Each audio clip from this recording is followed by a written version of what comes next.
A recent selfie video has been widely shared on Chinese social media, capturing the attention and empathy of many. The video was shot by a 41-year-old programmer who has faced job hunting challenges over the past year. In the video, he candidly shares his emotional journey since losing his job and the countless setbacks he encountered during the job search, breaking down into tears when he reaches the heart-wrenching moments. 我在网上投简历呢，投了将近400-500封简历吧，我每天就疯狂投简历，但是呢，基本上呢全军覆没，都是石沉大海了。偶然呢会收到几个消息，都是一些比较有礼貌的软件公司，他要么呢他说我这个41岁年龄大了，要么呢就说这个司 A 员呢现在他们只招那个 Java 程序员，所以说呢，我现在呢就是连一次面试的机会都没有，真的，哎呀，真的，我在这个行业摸打拱爬了这个将近20年，没想到呢，最终呢，被这个行业淘汰了，真的，我想起来真的心酸呀，我这后半辈子还有20年才能退休呢，我这20年1分钱不赚。现在这个大环境不好呀，这个尤其这个软件行业知道吧，很多都在裁员。我呢这个大龄程序员找工作太难了，真的。我一想起来真的呀，我真是想起来我满身都是泪啊。现在工作怎么这么难找？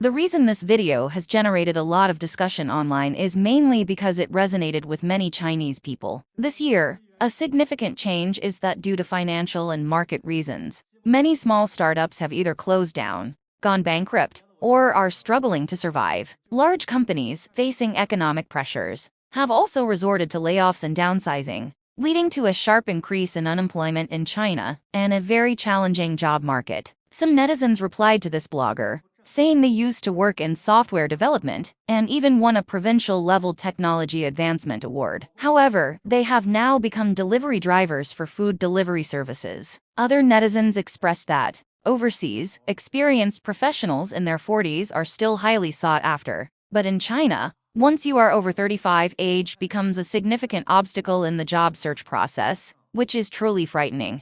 之前大家都是有了几年的工作经验之后，就开始跳槽。跳槽的话，大家的薪资普遍都是涨的，一般都会涨在15%到30%左右。所以大家就可能这儿工作1年，那儿工作1年，就又开始跳槽。但是今年不一样了，今年你提离职之后，你就很有可能找不到工作。 更别提什么涨工资了，能够保持和你现在的工资持平，或者是降低几千块钱，都已经是很幸运了。因为你提离职，你的这个岗位后面有无数的竞争者想要填补进来。那你后面的这些竞争者是什么样的人呢？他们的工作能力是没有你强吗？学历是没有你高吗？并不是，只不过是他们被一些头部的互联网公司或者是科技公司裁员了，他们就面临着找工作困难的这种情况。所以，只要有一个岗位的空缺，就会有无数个竞争者来面试，来抢这个岗位。 China has clearly signaled its economists to stop speaking out. It's a kind of public relations bandage to prevent bad news from leaking out. Firstly, at a time when youth unemployment in China has surged to historic highs, authorities have announced the suspension of publishing this data. On August 15th, a spokesperson for China's National Bureau of Statistics announced during a press conference that, due to the sound optimization of statistical investigation work, youth unemployment rate data will no longer be released starting from August this year. This move has surprised observers. A correspondent for Le Monde in Beijing described it as follows. When it comes to addressing the continuously rising youth unemployment rate, China has its own method, not sharing the data with the outside world. Secondly, the Chinese government has initiated a stronger economic expectation management. in an attempt to shift people's pessimistic views. On September 1st, an article published in Study Times, hosted by the Central Party School of the Communist Party of China, stated that since optimistic economic expectations are the fundamental premise for sustained economic growth, authorities should take strong measures to firmly block the cycle of economic weakening and weakening expectations. At the same time, Xie Feng, the Chinese ambassador to the United States, wrote a letter to the Washington Post, asserting that China's economic development is better than people imagine. He also stated that an increasing number of American friends believe that the idea of China's economic collapse, while the United States continues to prosper, is pure fantasy. However, these expectation management efforts cannot hide a series of negative news about the Chinese economy: slowing GDP growth, sluggish foreign investment, weak exports and currency, and a crisis in the real estate industry. U.S. President Joe Biden has already described the world's second-largest economy as a ticking time bomb and predicted that domestic discontent in China will continue to grow. So, which perspective is closer to reality? The official Chinese stance or the views of U.S. President? Typically, we can only find answers by looking at grassroots levels of Chinese society. 这生意做的我都开始怀疑自己的能力啊！开店13年，这样的行情真的没见到过。是货不行还是我人不行啊？你看一下这么多货堆积如山，我的心里真的好大啊！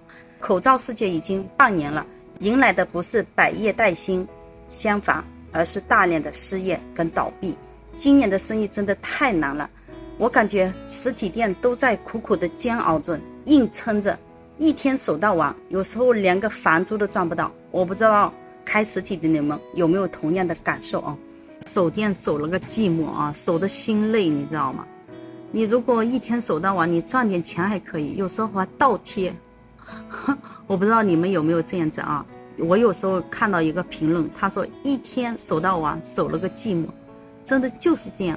这里是广州黄浦区，我身后的这一个厂又倒闭了，也算是倒闭，也算是搬走吧，在这边开不下去了。听说在苏州那边也有一个工厂，这个厂有1000多人，里面有3个小厂，人都搬走了，现在这里面都在清理。倒闭一个厂就1000多人。全部失业了，都全部找工作。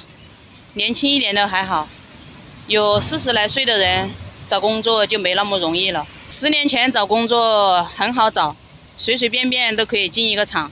现在你就算是做普工，也很难找到工作了。很多工厂都不需要工人了，机器化操作，所以这也是导致一部分人失业的原因。需求量小，人口多。失业也是一种正常现象。 These are the real facets of China's economic downturn, and they are undeniable. Many people are eager to understand what defines and characterizes a Chinese-style economic crisis. This question remains subject to scholarly research and summarization. However, unlike the U.S. subprime mortgage crisis, a Chinese-style crisis is less likely to result from a sudden event, like the Lehman Brothers collapse, triggering a chain reaction, leading to an economic meltdown. A Chinese economic crisis might manifest as a dispersed, multifaceted crisis that permeates various aspects of society, not confined to specific economic dimensions. It could evolve gradually through a process intertwined with societal dynamics, similar to the proverbial frog slowly boiled in water. During this process, the government might address some issues, but inadvertently accumulate more significant problems, until crossing a critical threshold when the crisis becomes overt. Once a crisis erupts, it is likely to be a composite, systemic crisis, encompassing both economic and social dimensions, representing a collapse of economic, social, and societal values. Therefore, in this context, China's economic crisis may still be in a developing phase, with the current stage being one of incubation. The time until a full-scale eruption may be relatively extended, contingent on the government's ability to address imminent challenges, notably the risks associated with the real estate sector and local government debt. Considering the interconnectedness of the Chinese economy with the global economy, a declining Chinese economy could indeed pose risks worldwide. China is the largest trading partner for most countries, including Western nations. Unexpected slowdowns in China's growth and its internal challenges, present challenges to the world's economic order and stability, and may result in geopolitical risks globally. Please subscribe to this channel, and we will continue to keep you updated.